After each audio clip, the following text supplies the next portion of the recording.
Welcome back to Money Talks, your guide to the Canadian securities.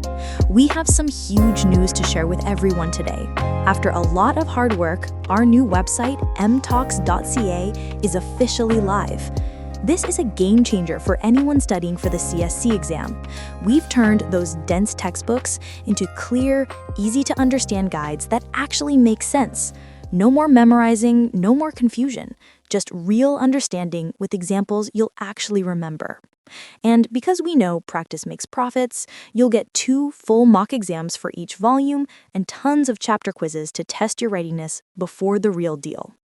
Everything's built by finance pros from this very podcast, so you're learning from people who've been there and aced it.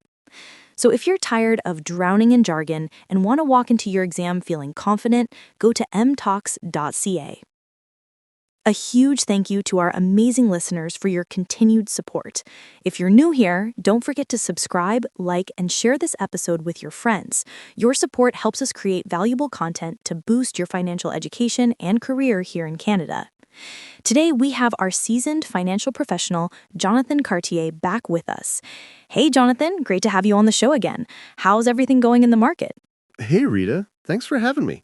It's an interesting time. Canada's stock market is flexing hard this year, outpacing the U.S. like it just had a double shot of espresso. Even with slow economic growth and rate cuts from the Bank of Canada, the markets are booming. Mining, tech, energy, they're all shining, while big names like Shopify and RBC are leading the charge. Meanwhile, the loonie's getting stronger, bond yields are dropping, and investors are loving the calm north of the border. So yeah, the economy's yawning, but the stock market, it's throwing a party. That's a fantastic overview, Jonathan. And maybe that's why alternative investments, strategies, and performance might be a key to thriving in this market. Could you talk about alternative investments, the role of strategies, and how they define performance? Absolutely. Think of alternative investments as the specialized tools in a carpenter's toolbox. While traditional investments like stocks and bonds are your hammer and screwdriver, alternatives are your power drills and laser levels designed for specific jobs. These strategies aim to generate returns that aren't tied to the daily ups and downs of the stock market. There are 3 main categories of alternative strategies, each with its own risk and return profile. Okay, so break it down for us. What are these categories? The first is relative value strategies. These strategies try to make a profit from small differences in the prices of related securities. Imagine you notice that 2 nearly identical houses on the same street are priced differently. A relative value strategy would be like buying the cheaper one and betting that its price will rise to match the other. These strategies generally have low exposure to the overall market's direction. A classic Canadian example is an equity market neutral strategy. A manager might look at 2 major banks, say RBC and TD Bank. If their historical price relationship gets out of whack, the manager might buy RBC's stock and short TD's stock, betting that their prices will revert to their usual relationship. The goal is to profit from this correction, regardless of whether the entire banking sector goes up or down. Another one is convertible arbitrage, where a manager finds mispricing between a company's convertible bond and its underlying stock. They might buy the bond and short the stock to hedge their bet. That makes a lot of sense.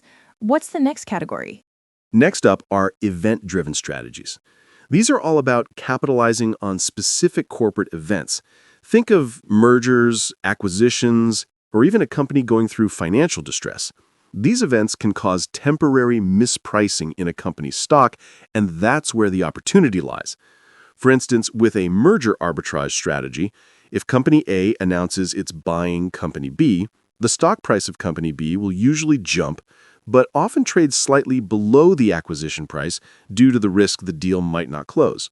An investor might buy Company B's stock, betting that the deal will be completed and the price will rise to the full offer price. Then you have distressed securities, which involves investing in companies that are in financial distress, maybe even facing bankruptcy. It's a high-risk, high-reward play, betting on a successful turnaround. So it's like being a detective looking for clues in corporate news. And the final category? The final category is directional strategies. As the name suggests, these strategies involve making a bet on the direction of the market or a specific security. They have a high exposure to market trends. A popular one is the long-short equity strategy. A manager will buy stocks they believe are undervalued and will go up, while simultaneously short-selling stocks they think are overvalued and will go down. This gives them the flexibility to make money in both rising and falling markets. Then there are global macro strategies, where managers bet on big economic trends. For example, if they believe a country's currency is about to strengthen due to a change in interest rate policy, they'll invest accordingly. This is all incredibly insightful, Jonathan. For our listeners who are enjoying this deep dive, just a quick reminder that you can find Money Talks on Spotify, Apple Podcasts, YouTube, Podbean, Audible, and of course on our new website, mtalks.ca. If you're finding this valuable, please hit that subscribe button and share it with someone who might benefit. It really helps us out. Now, Jonathan, with all these different strategies, how do we measure their performance? It can't be as simple as just looking at the return, right? Exactly. With alternative investments, traditional performance metrics don't always tell the whole story. We need to look at risk-adjusted returns. One key measure is the Sharpe ratio. It tells you how much return you're getting for the amount of risk you're taking. A higher Sharpe ratio is generally better. We also look at things like maximum drawdown, which is the largest peak-to-trough decline a fund has experienced. This gives you an idea of the potential downside. And time to recovery, which is how long it takes to bounce back from that drawdown.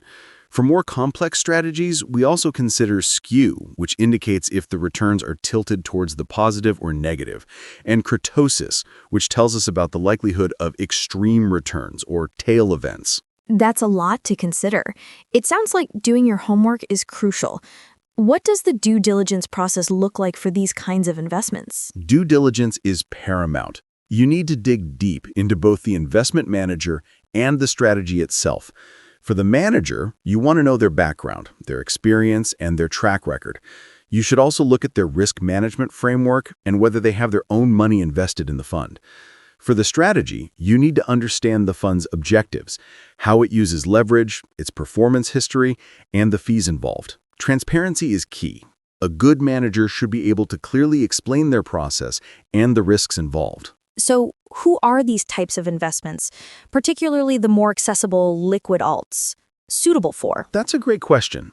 Liquid alternatives, which are more accessible to retail investors, are generally suitable for those who have a good understanding of investment concepts and are focused on specific outcomes like improving risk-adjusted returns and diversification. They're often a good fit for investors with a medium-term investment horizon because these strategies can sometimes move out of sync with the broader market. You need to be patient. They're also for investors who prioritize liquidity but still want the diversification benefits of alternatives. However, they are more complex than traditional mutual funds, so it's essential for investors to work with a financial advisor to determine if they are a good fit for their portfolio and risk tolerance. Jonathan, this has been an incredibly enlightening conversation. You've really broken down a complex topic into something much more digestible. Thanks so much for joining us again on Money Talks. My pleasure, Rita. Always happy to be here. And a big thank you to our listeners for tuning in. Before we sign off, we have a special gift to help you conquer your CSC exams. Head over to mtalks.ca right now and download our free concise study guide. It's the perfect way to get a head start. And when you're ready to go all in, we've got an incredible deal for our podcast family.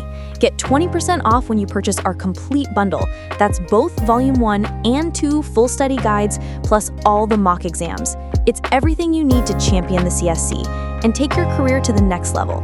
Join us next time for another episode of Money Talks, your guide to the Canadian securities. Until then, stay informed and invest wisely.